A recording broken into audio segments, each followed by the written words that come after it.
weather's kind of mild still, so we're doing a mini split today. It is so nice to have a organized and cleaned up van now.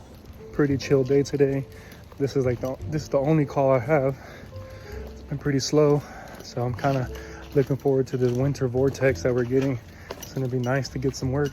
Scotty getting to work. My boy Scotty getting to work. Hey, what's up? Scotty got this far. Pull it out, bro. Pull it out already.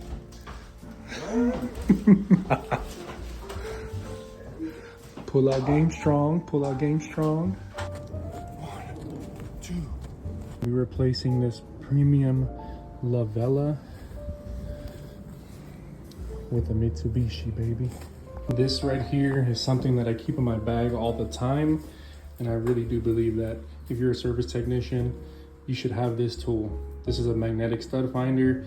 I use this to push in door switches, and I also use it to locate the studs when I'm doing mini splits or anything like that. So this tool is very simple to use. All you gotta do is just go back and forth down the wall till you hit a nail. Oh, found it. All right, guys, so we located one stud here, but there's no stud from here all the way till here. These studs are 24 inches apart. Another great thing about this stud finder is that it has a built-in level. Really nice and convenient. It can go both ways. You can use it if you attach a little string here. You can use it as a plumb, or you can use it as a standard level like that. This little tool is pretty cool. You stick your drill bit in here, you put this flush against the wall, and it catches all the drywall dust, so that way you're not getting drywall dust everywhere. If you look at this, this is gonna go flush against the wall, and the drill bit's gonna go inside of it, like so. And as you're drilling through, all of the drywall is gonna get caught in here, and then when you pull this out, these little brushes here are gonna clean this off.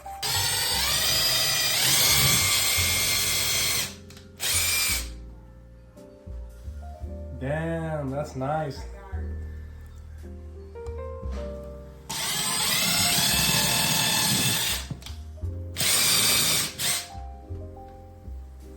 This is nice. This costs like $2. Check that out.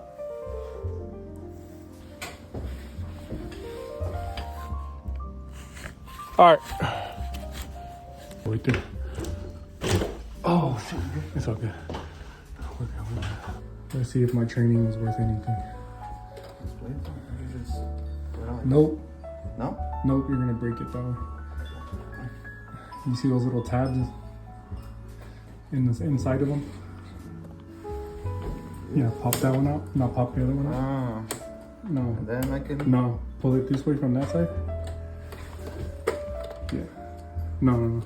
No? This pops all the way over. Look, move your finger. Oh. We'll do it on this one. Pops all the way over. And then I'll just slide down like that.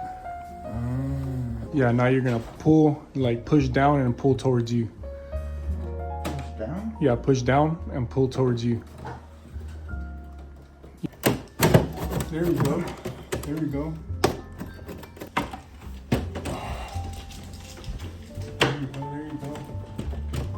There you go. Now pull it down and like at an angle. And then the whole thing should come off. Like this. Like just pull hard. You already pulled all this off. You got it. I know it feels like you're gonna break them, right? It does. What you're gonna want to do is you're gonna want to take this off here. There's two little things on it. This one just kind of like pops out and up. Let it hang, and then we're gonna get this off as well. And the way this comes off is there's one screw. I already took it off. We're gonna pop this off. We're gonna make sure we take off the electrical panel first.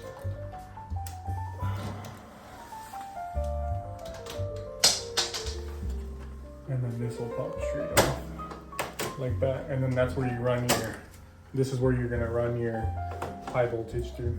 Right there, you see that hole? And then it's gonna go up through here and then land right there. Looky, looky.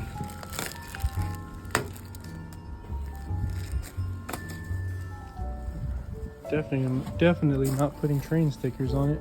So this is where I keep all my specialty tools inside these drawers. Got a quick look in them. In here I have a lot of power tools, combustion analyzer, hammer drill. In here, leak detector. I'm gonna need this for the mini split that we're doing because we gotta swedge the, or flare the copper. Have a bunch of stuff in here. I went and bought one of those wire stripping tools. We got paddle bits, drill bits. We got temperature and humidity data loggers. My megger, more stuff. I got testo, another set of wireless testo probes in there. What's in the bottom of here? Oh, more socket sets. See, I got a meter, infrared gun, I got an anemometer right here, another meter, DC signal generator here, fog machine, a little mini electronic screwdriver, gas leak detectors. What else do we got in here? And see, if you don't put it back right, nothing fits.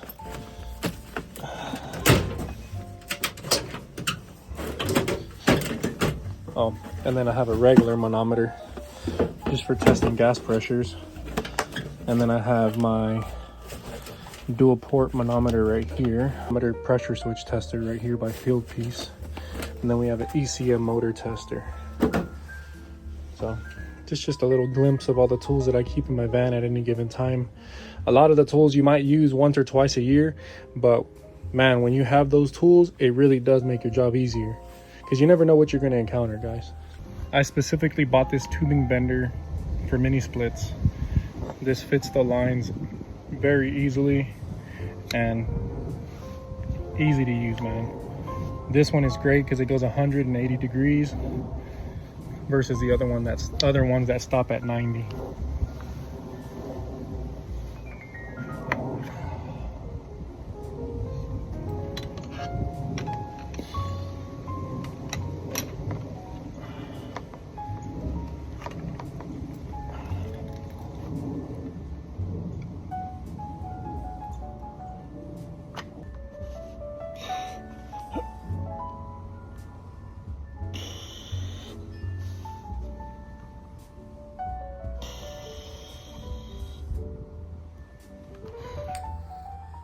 What do you gotta put back on first? This one? But how? That goes, all those wires go under it.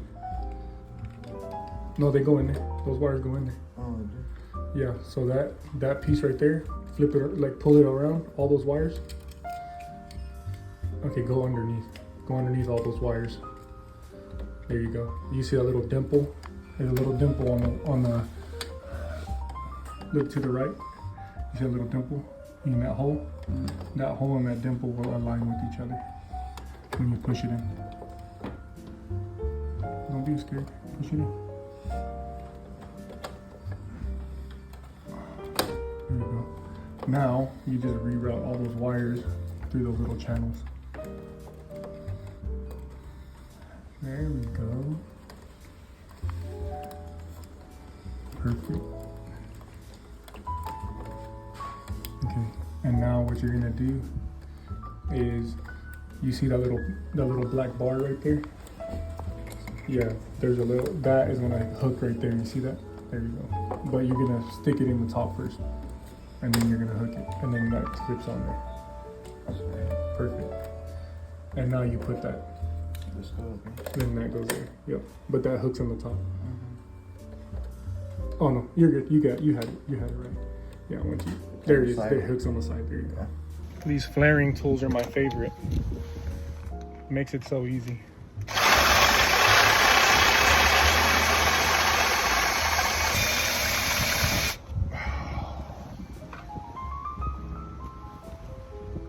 man. It's crooked. I gotta redo it. That's probably like the one downfall to these is like when you're pushing down on it with your drill, if it's not straight, you could ruin the whole flare. And for those of you wondering why we're reusing the line set and a whole bunch of stuff, because this homeowner, they wanted the cheapest possible way to get a mini split into the area. So we helped them out.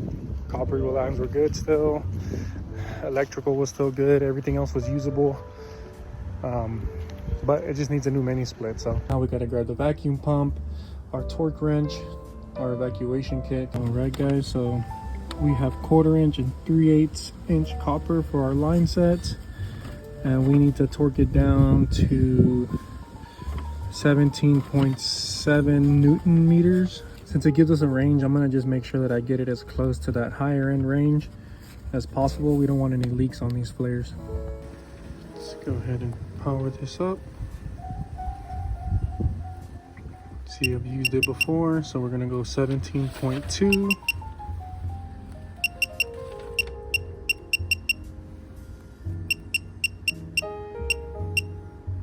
Oh, we're supposed to be at 17.7. 17.7 to be exact. Hopefully y'all can see this pretty well. We got it on our flare here.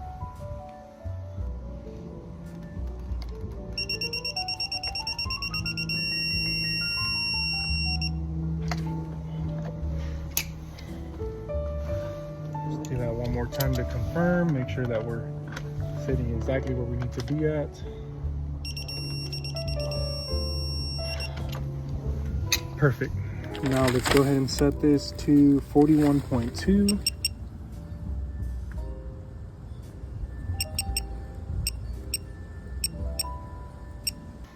We got it nice and snug. Let's go ahead and torque this down. This is gonna require a little bit more muscle. 41.2 pounds of Newton meters.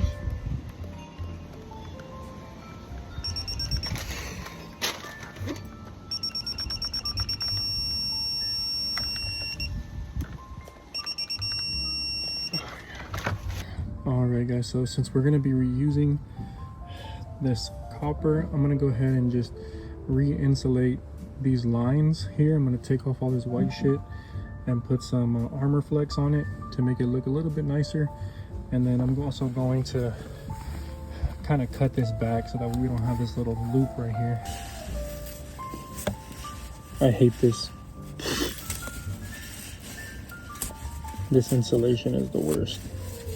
This is like DIY insulation. Shit sucks. Now that I know I'm gonna be able to mount our condenser using the same mounting brackets, I'm gonna take the condenser off, bend the copper to make it look neat, nice, remove as much excess away from here as I can before I make my connections again. So now, right? Yeah, just squeeze it down.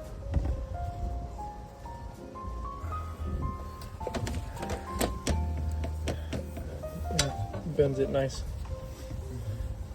and then you do the same exact thing for the other one.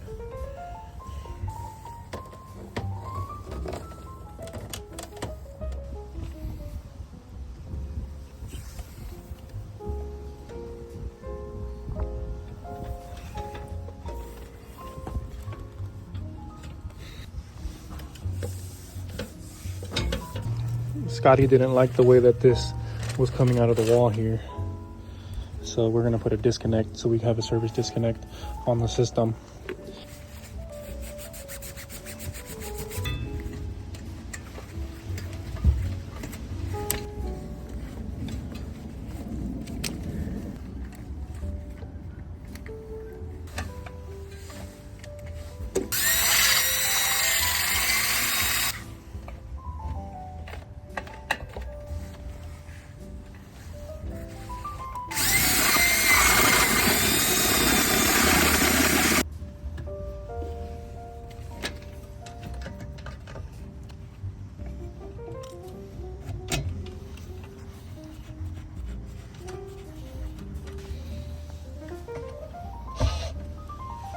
Alright guys, so the larger line we're going to be at 41.2. The smaller line's gonna be at 17.7.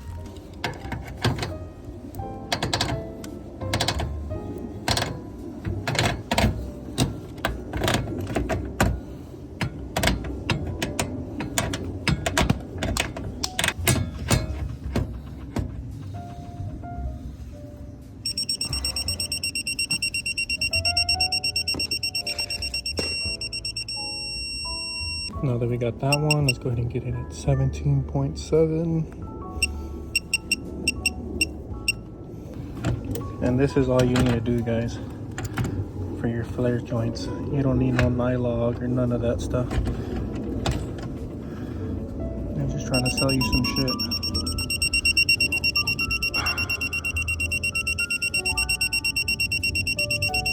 Almost. Remember, guys, we're pulling a vacuum. Pull them cores. All right, we got the nitro hooked up. Let's go ahead and pressurize this bad boy to about, I want to say like 250, 300.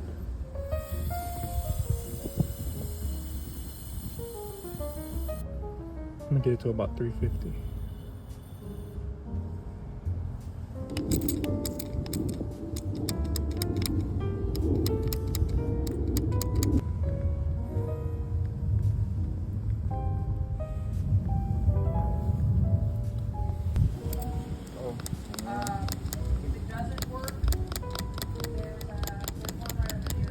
Oh, okay. All right. Yeah, this one I think has been dead for a bit. Oh, okay. I'll just move it over. Thank you.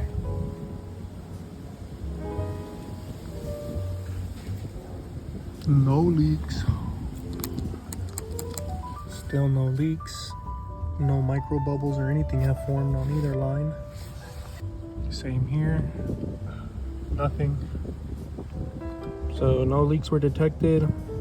We dropped down 1 psi in 10 minutes. Not too concerned because that's typically because of equalization within the lines. Let's go ahead and close this off. Purge our nitro.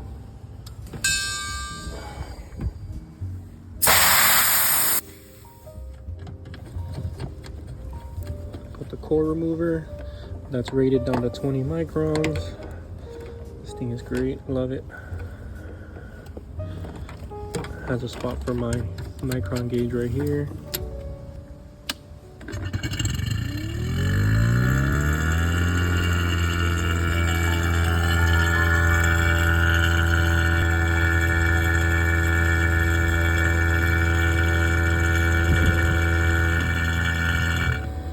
Alright guys, our vacuum has been pulled deep enough.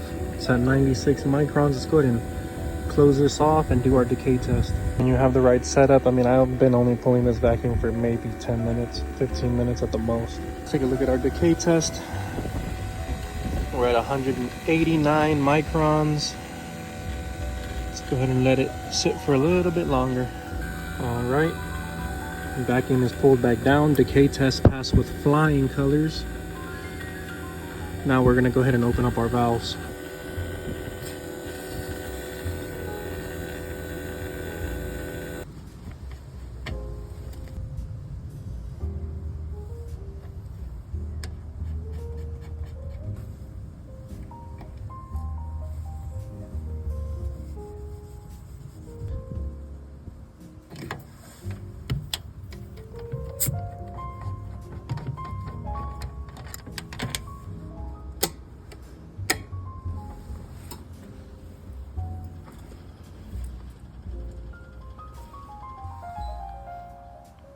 Let's put this bad boy on heat. Turn it up. It just kicked on, guys, and these mini splits, when you first turn them on, especially on heat mode, the condenser will run. It's gonna heat up the coils before it goes and starts blowing full blast air. All right, so our pressure's up to 300. 97 degrees on our suction line, which is now our hot gas discharge line.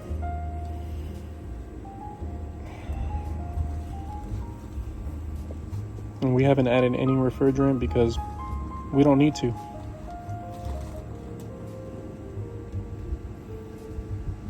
Look at that.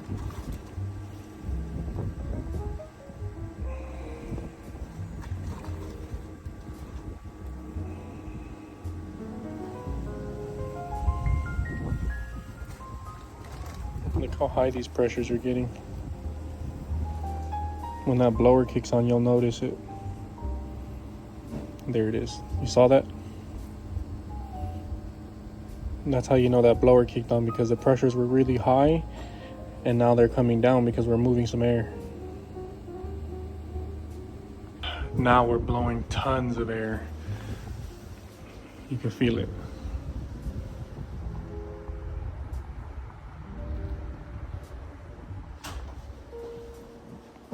Just take a look at that, guys. And look at our pressures, temperatures. Don't really pay too much attention to the superheat. We're really looking at the temperature and the pressure here. And then we have a 47 degree delta T. Everything is working really well. These mini splits work awesome. You can see right here, guys, it's 55 degrees. And with these little mini splits, because of the way they operate, we're able to extract really great temperatures out of the air and put it inside the home. All right, guys, here's the finished product, and ours is leveled, and you can see the previous install, it was not leveled just from the line from where it was sitting. And then another thing too is they had made a massive hole, and our mini split where it was gonna sit at, I had to lift it up a little tiny bit. They're gonna need to get some like spackle or something to fill this in, but for the most part, I mean, everything looks really good. Even though we tried to keep it as low as possible, keep the bid as low as possible and help these people out, everything came out good. The copper and everything came out looking great. We went and cut it up. No leaks. Everything's looking good. We added a service disconnect so we don't have to kill power to the whole building in order for us to just service this equipment. And we're looking really good still, guys. 81 degrees inside the room now. 123 degree air coming out. Had to put the finishing touches and clamp the conduit against the wall. But everything's looking really freaking good, guys. Hell yeah. Let's get out of here, bro. Let's get out of here.